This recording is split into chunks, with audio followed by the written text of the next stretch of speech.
Hi everyone, ये आपका science का प्रैक्टिस सेट दूसरा है। चैनल पर नए हैं सब्सक्राइब जरूर कर लीजिएगा। आप लोग वीडियो देखते हैं सब्सक्राइब नहीं करते हैं तो रिक्वेस्ट है या फिर जो भी मानिए सब्सक्राइब जरूर कर लीजिएगा। पीडीएफ के लिए टेलीग्राम से जुड़ सकते हैं, लिंक आपको डिस्क्रिप्शन में मिल जाएगा। चलिए शुरू करते हैं। कृत्रिम उर्वरक आर्टिफिशियल फर्टिलाइजर में समान रूप से नाइट्रोजन, फास्फोरस और एक तीसरा तत्व कौन सा होता है? ठीक है, उसमें जो आर्टिफिशियल फर्टिलाइजर है उसमें नाइट्रोजन तो होता है, फास्फोरस होता है, इसके अलावा और कौन सा होता है? तो उसमें होता है पोटेशियम मिलता होता है। ठीक है, नाइट्रोजन, फास्फोरस और पोटेशियम होता है। आप कॉपी कलम लेके बैठेंगे, इसमें आप 50 क्वेश्चन हैं, आप लोग जानते हैं, जो नहीं है उनके लिए बता रहा हूँ। अपना आंसर भी मार्क करते रहिएगा, बताइएगा कितना आपका कमेंट में कि सही है। एक दूसरे के अंदर चिपके हुए दो मगों को ठंडे पानी का उपयोग आप कैसे अलग करेंगे? ठंडे पानी के उपयोग से कैसे अलग करेंगे? बाहरी मग्गे पर ठंडा पानी डालकर, अंदर के मग्गे पर ठंडा पानी डालकर, दोनों मग्गों को ठंडे पानी में रख कर या ठंडे पानी के उपयोग से हम उन्हें अलग नहीं कर सकते हैं। ठीक है, तो क्या पूछ रहा है कि एक दूसरे से चिपके हुए मग है, ठंडे पानी के उपयोग से उनको कैसे अलग करेंगे? ठीक है, तो उन्होंने क्या करेंगे, जो मग्गा है मग्गे के अंदर में ठंडा पानी डाल देंगे तो वो अलग हो जाएगा। ठीक है, यह किसने सर्वप्रथम प्रतिपादित किया कि सूर्य हमारे सौर मंडल के केंद्र में है और पृथ्वी उसकी परिक्रमा करती है? इसकी ठीक है, तो किसने पहले कहा था कि सूर्य हमारे सौर मंडल में है और सौर मंडल के केंद्र में है और पृथ्वी उसकी परिक्रमा करती है? न्यूटन ने कहा था, गैलीलियो ने, पाणिनि ने या फिर कोपरनिकस ने कहा था? तो ये किसने कहा था? आप लोग आई थिंक जानते ही हैं, तो कोपरनिकस ने कहा था। ठीक है, कोपरनिकस ने कहा था। महासागरों में ज्वार भाटा की उत्पत्ति के क्या कारण होते हैं? सूर्य के प्रभाव से, पृथ्वी के घर्षण से, सूर्य और चंद्रमा के संयुक्त प्रभाव से, गुरुत्वाकर्षण, अभिकेंद्री बल और अपकेंद्री बल से। तो ये किससे होते हैं? जो ज्वार भाटा आता है महासागरों में, किस लिए कैसे आता है? सूर्य और चंद्रमा के संयुक्त प्रभाव से आता है। इसमें हो सकता है आपको कुछ क्वेश्चन जो हमने प्रैक्टिस पहले किए हैं उसे रिपीटेड मिल जाए, बट काफ़ी सारे क्वेश्चन अलग अलग हैं। ठीक है,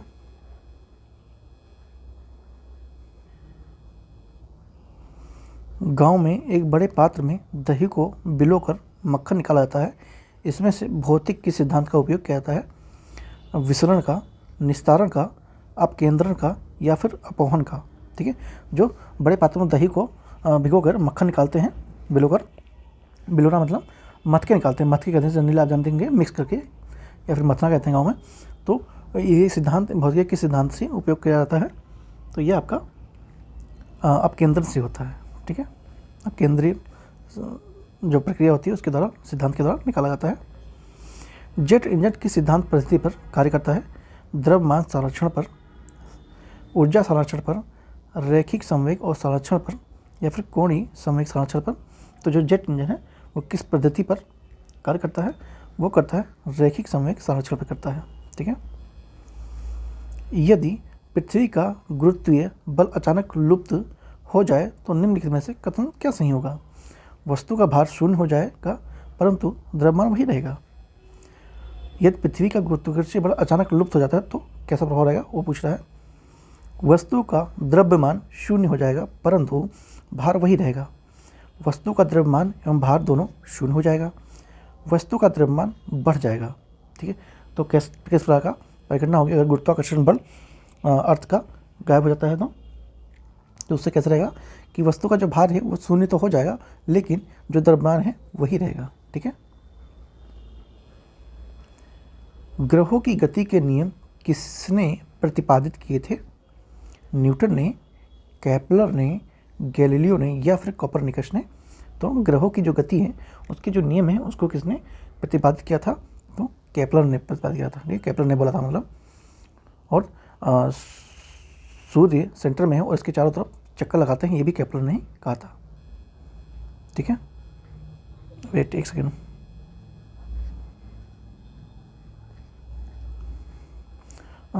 सॉरी ये केपलर ने नहीं, एक्चुअली में कोपरनिकस ने कहा था।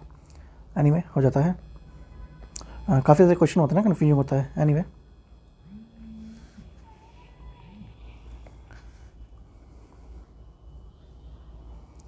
सूची 1 सूची 2 की तुलना नीचे दिए गए कोड के अनुसार सुमेलित कीजिए। मोनोमीटर, फोलोमीटर, क्रायोमीटर, डेजीमीटर। और सूची 2 समुद्र की गहराई, गैस का दाब, गैस का घनत्व या फिर निम्न ताप। ठीक है, तो ये किसने कहा था, माफ़ कीजिए किसने, एक्चुअली में ध्यान में कहीं और था। एनीवे, तो इसको मैच करना है दोनों को है। तो इसका आंसर क्या हो जाएगा, ये जो मोनोमीटर है ये आपका गैस दाब नापता है। ठीक है, एक सेकंड को मिलाते रहते हैं, ये गैस दाब नापता है। उसके बाद आपका जो ये फोटोमीटर है, फोटोमीटर आपका ये समुद्र की गहराई नापता है। और जो क्रायोमीटर है, क्रायोमीटर ये आपका निम्न ताप नापता है। और जो डेजीमीटर है वो बचा कौन सा, गैस का घनत्व नापता है। तो इस तरह से इसके आंसर हैं। तो इस तरह से आपका आंसर क्या हो जाएगा, ए का हो जाएगा गैस दाब, तो 2-2 में है। उसके बाद जो फोटोमीटर है, फोटोमीटर में क्या आता है, गैस की समुद्र की गहराई आती है। ठीक है, तो एक यहाँ पे है 2। ठीक है, ए आंसर है आपका, ये वाला आंसर है, लगा लेंगे। निम्नलिखित में से किस विद्युत चुंबकीय तरंग का तरंग दैर्घ्य अधिकतम होता है, परावैगनी, अवरक्त, दृश्य प्रकाश या फिर गामा किरणें। तो इसमें से किस विद्युत चुंबकीय तरंग का तरंग दैर्घ्य अधिकतम होती है। ठीक है, तो किसकी होती है, अवरक्त कणों का होता है, इंफ्रारेड किरणों का। ध्वनि स्वर की पिच निर्भर किस पे करती है, आयाम पर, आवृत्ति पर, तरंग दैर्घ्य पर या फिर चाल पर। ठीक है, तो ध्वनि स्वर की पिच किस पे निर्भर करता है, ये करता है आवृत्ति पर करता है। घरेलू विद्युत तार स्थापन मूलतः क्या है, domestic electric wiring, wire electric wiring क्या होती है, श्रेणी संबंध, समानांतर संबंध, श्रेणी और समानांतर संबंधों के संयोग हैं, या प्रत्येक कमरे के अंदर श्रेणी संबंध और अनंतर समानांतर संबंध है। तो ये क्या होते हैं, तो ये आपका होता है समानांतर संबंध होते हैं। ठीक है, निम्न में से कौन सी युक्ति विद्युत ऊर्जा को यांत्रिक ऊर्जा में बदलती है, प्रेरक, डायनेमो, ट्रांसफार्मर या फिर मोटर। ठीक है, तो कौन सी बदलती है, मोटर बदलती है, ध्यान रखेंगे। कंप्यूटर आंकड़ों में गलत में से निम्न को क्या कहते हैं, चिप, बाइट, बग या फिर बिट। जब कंप्यूटर के आंकड़ों में गलत को क्या कहते हैं, जो गलत होता है, गलत आंकड़ों को, उसको किस नाम से संबोधित करते हैं, तो उसे करते हैं बग के नाम से। बग आ गया तो सुना होगा, कंप्यूटर में बग आ गया। एक कंप्यूटर की स्मृति को प्राय किलोबाइट और मेगाबाइट द्वारा व्यक्त किया जाता है। एक बाइट में कितना होता है, क्या होता है, 8 बाइनरी अंक होते हैं, 8 दशमलव प्रतीति वाले अंक होते हैं, 2 बाइनरी अंक होते हैं और 2 दशमलव अंक होते हैं। तो ये कितना होता है, एक बाइट में क्या होता है, तो 8 बाइनरी अंक होते हैं। ठीक है, 8 बाइनरी अंक होते हैं। पृथ्वी के केंद्र पर वस्तु का द्रव्यमान कैसा होता है, द्रव्यमान व भार दोनों शून्य होते हैं। द्रव्यमान अपवर्तित रहता है, भार शून्य हो जाता है, जबकि उसके बाद द्रव्यमान शून्य होता है पर भार अपवर्तित रहता है। द्रव्यमान व भार दोनों अपवर्तित रहते हैं। तो जो पृथ्वी का केंद्र पर वस्तु होता है वो कैसा होता है, वो होता है द्रव्यमान अपवर्तित रहता है और भार शून्य हो जाता है। ठीक है, गन मेटल किसकी मिश्र धातु है, निकेल, टीन, तांबा, फास्फोरस और निकेल की है। मैग्नीज, फास्फोरस और निकेल की है। तांबा, टीन और जिंक का है। ठीक है, तो गन मेटल किसकी मिश्र धातु है, तो ये है तांबा और टीन, जिंक की है। ठीक है, उन शराब त्रासदियों में जिनके परिणाम स्वरूप अंधता यानी अंधा आदि हो जाते हैं, किस हानिकारक पदार्थ से होता है, एथिल अल्कोहल, एमिल अल्कोहल, बेजिंग अल्कोहल या फिर मेथिल अल्कोहल। तो ये जो शराब पीते हैं उनके जो परिणाम स्वरूप जो अंधापन होता है वो उसमें हानिकारक किस पदार्थ के कारण हो जाता है, तो वो आपका मेथिल अल्कोहल के द्वारा हो जाता है। ध्यान रखेंगे, शराब पीने वाले को जरूर भेजिएगा ये वीडियो। भारी जल या फिर भेजेंगे नहीं तो सही है, वो देखेंगे तो है नहीं, इससे अच्छा आप ही बता देंगे, ये क्वेश्चन का स्क्रीनशॉट लेंगे और उन्हें भेज देंगे व्हाट्सएप पे। भारी जल एक प्रकार का होता है, कैसा होता है, शीतलक होता है, मंदक होता है, अयस्क होता है या फिर ईंधन होता है। तो भारी जल का एक प्रकार कैसा कौन सा प्रकार है इसमें से एक, तो वो है मंदक है। न्यूट्रॉन की खोज किसने की थी? चैडविक ने, रदरफोर्ड ने, बोहर ने या फिर न्यूटन ने? तो न्यूट्रॉन की खोज किसने किया था? तो ये चैडविक ने किया था। ठीक है। निम्नलिखित में से कौन सा एक प्राकृतिक अनुचुंबकीय है? लोह, हाइड्रोजन, ऑक्सीजन या फिर नाइट्रोजन? ठीक है। तो इसमें से कौन सी प्रकृति में अचुंबकीय पदार्थ मिलता है इसमें से? तो ऑक्सीजन में मिलता है। निम्न में से कौन सी धातु बिजली की सबसे अधिक सुचालक होती है? सोना, चांदी, तांबा या फिर जस्ता? तो बिजली जो होती है उसकी कौन सी धातु सबसे अधिक सुचालक होती है? तो चांदी होती है, सबसे अधिक सुचालक होती है। रक्त का पीएच कितना होता है? 5.4, 6.2, 7.4 या फिर 8.7? तो रक्त का पीएच कितना होता है ये आप सब जानते हैं, 7.4 होता है। दूध निम्न में से किसका उदाहरण है? नीलम्बर का, जेल का, पायस का या फिर झाग का? ठीक है। तो दूध इसमें से किसका उदाहरण है? ये है आपका पायस का उदाहरण है। कौन सा तत्व उर्वरक में उपस्थित नहीं होता है? क्वेश्चन पढ़ेंगे, ध्यान देंगे क्या पूछा है, नहीं पूछा है या हाँ पूछा है। तो नाइट्रोजन, हाइड्रोजन, क्लोरीन या फिर फास्फोरस? तो कौन सा तत्व उर्वरक में उपस्थित नहीं होता है? ठीक है। तो ये क्लोरीन होता है। नाभिक का आकार कैसा होता है? 10 की पावर 10 मीटर, 10 की पावर 5 मीटर, 10 की पावर 9 मीटर या फिर 10 की पावर 15 मीटर? तो जो नाभिक है उसका पावर कैसा होता है? तो 10 की पावर 15 मीटर होता है। ठीक है। अम्लीय विलयन में डुबोए जाने पर नीले लिटमस पेपर का रंग कैसा होता है? लाल होता है, काला होता है, श्वेत होता है या फिर पीला होता है? अगर अम्लीय विलयन को डुबोए जाने पर नीले लिटमस पेपर का रंग कैसा होता है? तो वो होता है लाल होता है। सूची 1 और सूची 2 को मिलाना है आपस में। ठीक है। सूची 1 यहाँ पे है, सूची 2 है मलेरिया, बोन मेरो, फाइलमेलिया, मस्तिष्क, एनिफ्लेनाइटिस, मांसपेशिया और ल्यूकेरिया, लास्ट का ग्रंथि। और ये 5वां ऑप्शन ऐसे ही दिया हुआ है। ठीक है, मतलब एक्स्ट्रा ऑप्शन दिया हुआ है। एनीवे, चलिए मिलाते हैं। तो इसका आंसर क्या होगा? आप लोग अपना मेंशन करना शुरू कर दीजिए, लगाना शुरू कर दीजिए। तो जो मलेरिया होता है ये किससे होता है? ये मस्तिष्क से मतलब है नहीं, मांसपेशियों से मतलब नहीं है, ये बोन मेरो से मतलब नहीं है। तो बचता क्या है? लास्ट का ग्रंथि और रक्त की कोशिकाएँ। तो ये लास्ट का ग्रंथि मतलब नहीं रक्त से, क्योंकि मच्छर लोग रक्त पीते हैं, मच्छर से ही मलेरिया होता है, एनफील्ड मच्छर से। ठीक है। कौन से मच्छर से होता है? एनफील्ड मच्छर से, मादा मच्छर से होगी, ध्यान रखेंगे। ठीक है। तो हम 1 का 5 ले लेते हैं। मलेरिया तो 5 किस में है? 1 का 5 3 ऑप्शन में है। ठीक है। तो मतलब हमारा सी तो नहीं है। एक सेकंड, पेन को चेंज करते हैं। सी तो नहीं है। उसके बाद फिर क्या है? फाइलेरिया। ठीक है। तो फाइलेरिया किससे होता है? ये आपका फाइलेरिया होता है। आप लोगों को शायद पता हो। तो फाइलेरिया किससे होगा? तो ये फाइलेरिया आपका लास्ट का ग्रंथि से होता है। आप लोग सोच रहे होंगे फाइलेरिया तो मांस में होता है, मस्तिष्क मतलब से मांसपेशियाँ डैमेज होती हैं, मस्तिष्क से नहीं होता है, इससे भी जाता है। ठीक है। बट ये किससे? लास्ट का ग्रंथि से होता है। उसके बाद आगे बढ़ता है। तो उसके बाद क्या हो गया? ये चौथा बी का 4 हो गया। तो बी का 4 एक यहाँ पे है, एक यहाँ पे है। तो इसका मतलब हमारा ये भी कट गया। बच्चे हम 50-50 पे आ गए हैं। ऐसे आपको एग्जाम में क्वेश्चन सोल्व करना है, ध्यान रखेंगे। ठीक है। अब उसके बाद कौन सा है?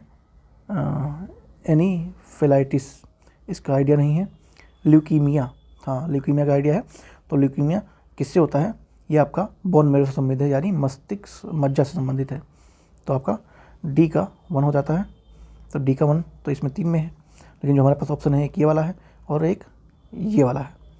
तो डी में 1 यहाँ पे है। तो इस तरह से हमारा आंसर हो जाता है बी। ठीक है। हमारा आंसर क्या हो जाता है? बी हो जाता है। तो ऐसे ही आपको लोग को आंसर करना है। ठीक है।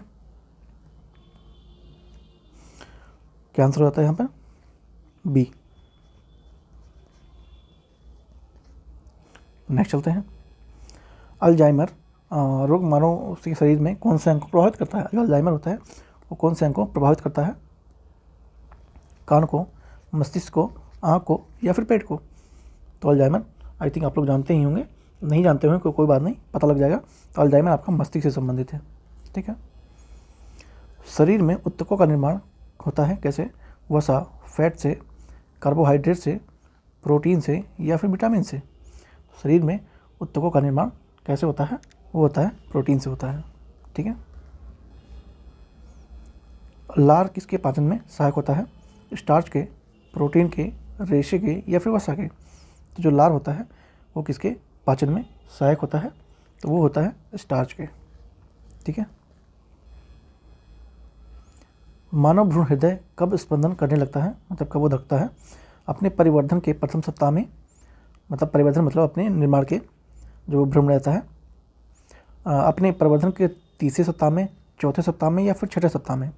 तो जो बच्चा होता है, भ्रूण होता है बच्चे का, तो जो मानव उसका हृदय होता है वो कब धड़कना शुरू करता है, कौन से सप्ताह में? ये नहीं पूछना चाह रहा है जानवर। तो वो अपने जो चौथा सप्ताह होता है उसमें वो धड़कना चालू कर देता है। ध्यान रखेंगे। प्रकाश संश्लेषण की क्रिया के लिए क्या क्या जरूर होना आवश्यक है? क्लोरोफिल की आवश्यकता है, मतलब क्लोरोफिल आवश्यक है, तो ये तो है ही। जल एवं सूर्य के प्रकाश का आवश्यक है, जल और सूर्य के प्रकाश ये भी आवश्यक है। ऑक्सीजन का होना आवश्यक है, ये कोई इतना मैटर करता नहीं है। ठीक है। तो हमारा 1 और 2 सही हो जाता है। तो 1, 2 किस में है? सी में है। ठीक है। तो हमारा इस तरह से सी आंसर हो जाता है। हमारी जीभ का वह भाग जो मीठा स्वाद बताता है कौन सा है? पार्श्व, अग्रभाग, पार्श्व भाग या फिर मध्य भाग? ठीक है। तो हमारी जीभ का कौन सा भाग मीठा स्वाद बताता है? तो वो आपका जो अग्रभाग है वो बताता है। ठीक है। तो ये आपका जो अगला भाग है ये बताता है।